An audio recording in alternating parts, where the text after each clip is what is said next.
Dari keluarga mama juga kakek saya itu sampai saat ini mungkin pimpinan pondok pesantren di salah satu kota di Jawa Timur gitu. Nah, pada saat itu saya itu tumbuh di lingkungan yang agamanya taat.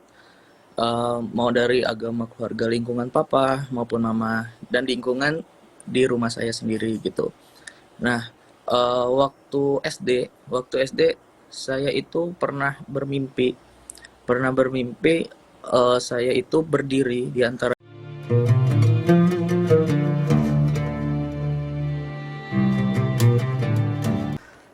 Assalamualaikum warahmatullahi wabarakatuh. Jumpa lagi dengan saya Sukmahadi Al-Mandari. Ikhwafillah yang insya Allah dimuliakan oleh Allah Subhanahu wa Ta'ala. Saya ucapkan terima kasih kepada seluruh subscriber dan seluruh yang menonton channel ini. Untuk sahabat dakwah yang baru bergabung, jangan lupa tekan tombol like, share, dan subscribe. Ikhwafillah, kita akan melanjutkan nih konten dakwah kita ya.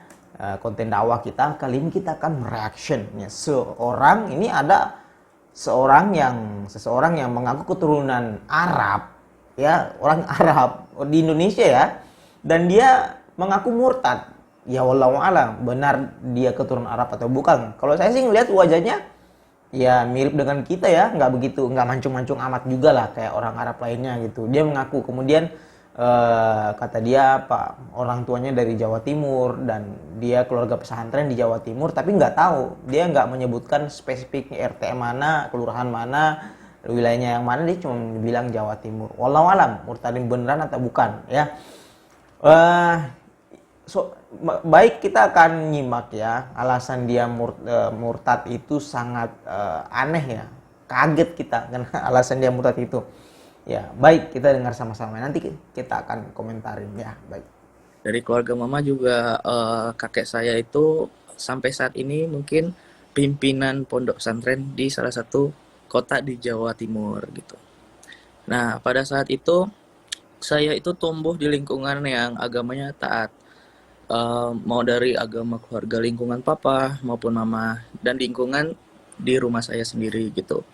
Nah, waktu SD saya itu pernah bermimpi saya itu berdiri di antara dua negara, yaitu negara Israel dan negara Palestina, dan di belakangnya itu ada sesosok tinggi yang rambutnya agak panjang tapi terang gitu. Saya kurang clear buat ngelihat mukanya gitu.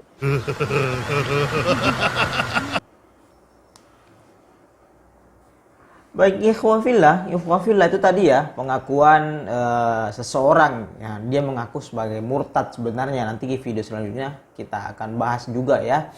Wah, dia ini sebenarnya mengaku murtad, katanya papa mamanya itu orang Jawa Timur ya. Nah, seperti itu, seperti biasa ya, orang-orang murtad ya dalam menjabarkan Islam itu ya agak kacau, kurang menguasai dan sebagainya. Pertama tadi ya bilang mungkin, kata dia, silakan putar kembali videonya. Kita mungkin, kemudian mimpi, kemudian mulai halu dia kayak mimpi, kemudian kadang-kadang melihat cahaya dan sebagainya, seperti itu ya.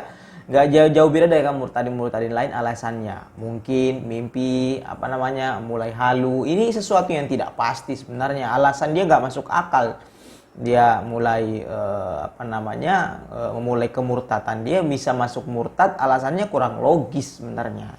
Baik, kehaluan apalagi, yang kelucuan apalagi yang akan dilakukan murtadin ini yang mengaku keturunan Arab ya. Kita lihat videonya selanjutnya. Seiring berjalannya waktu masuk SMP itu saya sempat di pesantren. Terus pada saat itu saya pernah mimpi kalau saya itu main lari-larian, terus saya berhenti di suatu bangunan tua kayak gereja tua, tapi saya ingin membuka pintunya, itu nggak bisa, kekunci gitu. Kekunci, terus saya membuka pintunya. Nah, seiring berjalannya waktu, saya itu waktu kecil kurang dapat kasih sayang dari keluarga. Jadi saya mencari kasih sayang saya itu di pertemanan, sampai di agama saya sendiri. Jadi akhirnya saya mempelajari agama saya lebih dalam lagi, sampai waktu SMA itu saya menjadi salah satu ketua remaja masjid, terus ketua organisasi-organisasi keagamaan, terus bikin acara-acara kayak ceramah, sampai saya iktikaf 3 hari di masjid hanya buat mempelajari Al-Quran dan hadis waktu situ.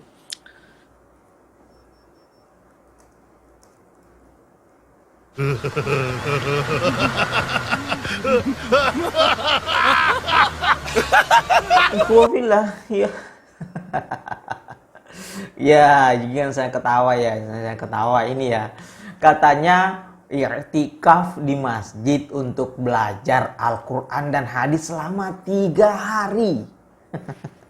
Selama 3 hari ya, ya Allah ya Rob. Belajar Al-Quran dan hadis itu sebaiknya itu di pesantren. Dan itu bertahun-tahun. 3 hari doang belajar Al-Quran. Sangat-sangat halu ya orang murtadin ini ya. 3 hari mana cukup 3 hari belajar Al-Quran sama hadis. Demi Allah, demi Allah. Saya aja mondok itu 7 tahun ya. Mondok 7 tahun itu dari tingkat SMP sampai SMA untuk belajar Al-Quran dan hadis. Kemudian selesai SMA, ya tingkat pesantren di pondok, saya lanjut ke Timur Tengah. 7 tahun nggak menyelesaikan S1 dan S2. Ini 3 hari, dapat apa 3 hari Om? Sangat lucu. Kemudian dia mengatakan bahwa nyantri di pesantren. Pesantren mana? Di pesantren mana? Dia nggak mau menyebutkan ya. Nggak tahu kalau orang kenapa nggak mau menyebutkan nama pesantren. Katanya sampai di pesantren dia mimpi lagi. Nah, kemudian dia aktif di organisasi Islam. Ya, organisasi Islam yang mana? Banyak ya. Ada NU, ada Muhammadiyah, ada Persis, ada LDII dan sebagainya. Banyak sekali. Dia nggak mau menyebutkan juga. Ini sesuatu yang halu juga sih menurut saya. Dan belajar itu butuh guru. Iktikaf di masjid mana juga. Gurunya ada nggak? Jadi sangat lucu ya orang ini ya. Kita lanjutkan video yang ketiganya video selanjutnya. Ini sangat lucu lagi ya. Baik. Sholat 5 waktu, sholat duha, sholat yang ibaratnya tuh sunah-sunahnya saya kerjain, puasa gitu-gitu, dan nggak pernah lepas gitu. Tapi seiring berjalannya waktu tuh saya tuh ngelakuinnya tuh kayak hanya praktikal doang gitu loh, kayak ya udah ketika saya ngelakuin ini hanya karena kebiasaan, kalau enggak karena saya takut kalau saya nggak ngelakuin ini saya bakal masuk neraka gitu.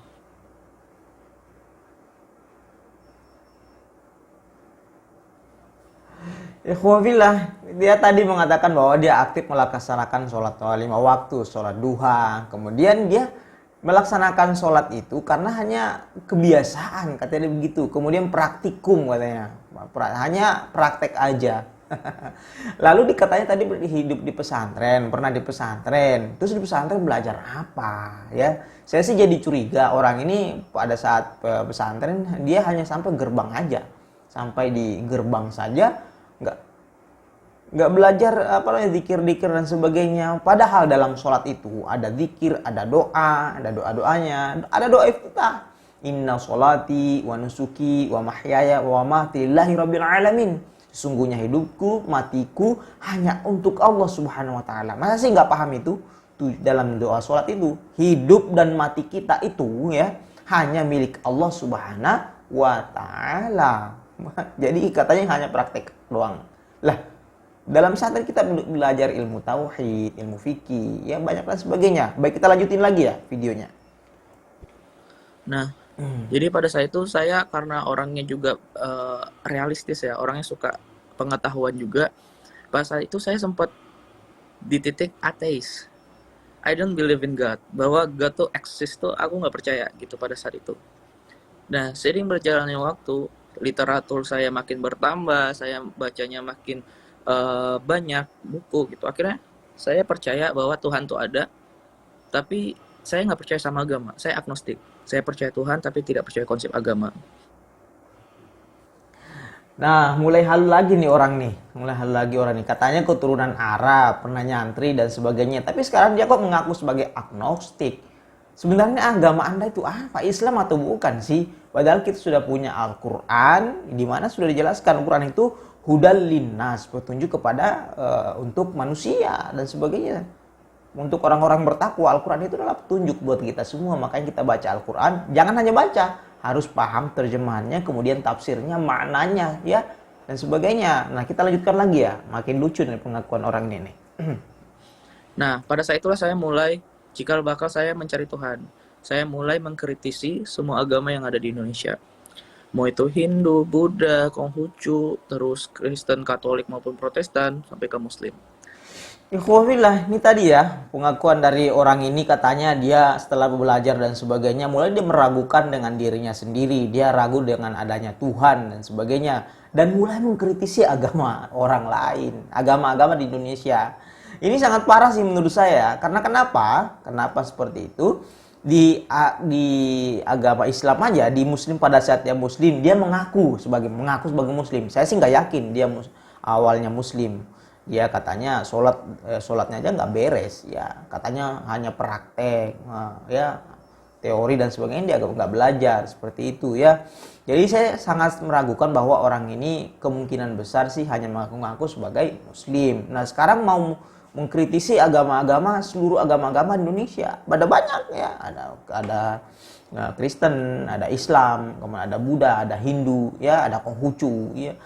Ini sangat aneh ya, seperti itu ya. Jadi di pengakuan agama Islamnya aja nggak beres, sekarang mengkritisi agama lain.